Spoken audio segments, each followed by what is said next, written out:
Okay, so now we need to wash the rice, and what's important about this step is the rice has rice flour in it, and if you don't wash it out, that glutinous taste, that floury taste comes back in the rice. So you're gonna wash it out.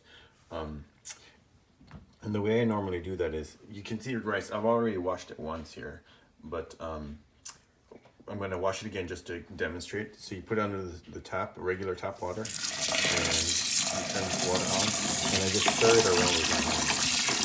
So what you'll see, this is like the third wash.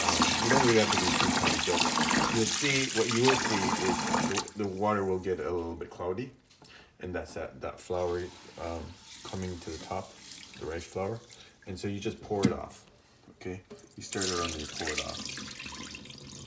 You want to do this at least 2 times, maybe 3 times. After 2 or 3 times, it doesn't have to be completely clear. It's fine. All right. So this rice will still have a little bit of flour water in there. So what I do now is, and it has tap water. Then I take water that has been filtered, so it doesn't have the chlorine in there, because it takes the chlorine taste out of the rice. And I do it one more time here.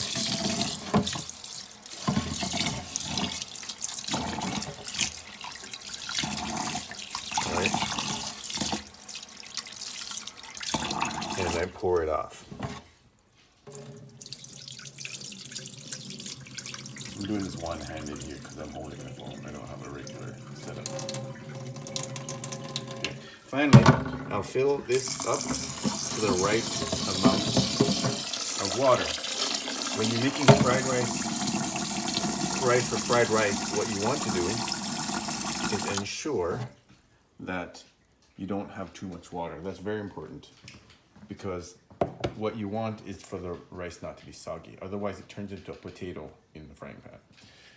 Now, every Chinese or Asian person that has grown up making rice in a family made with rice, they know where on their finger to measure how much water goes in the rice. I will normally measure here for normal pot of rice up to about that point. But because this is fried rice, I'm going to take it down between a 1/16 and an 1/8 of an inch, just a tiny amount. And all that does is make sure that you don't make it too wet. See, that's a little too much. So I'll pour some out.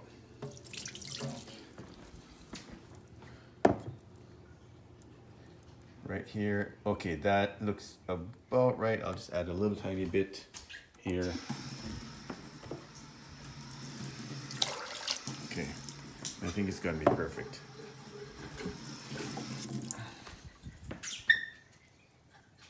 Yeah, that's perfect. It's coming to about that point on my joint.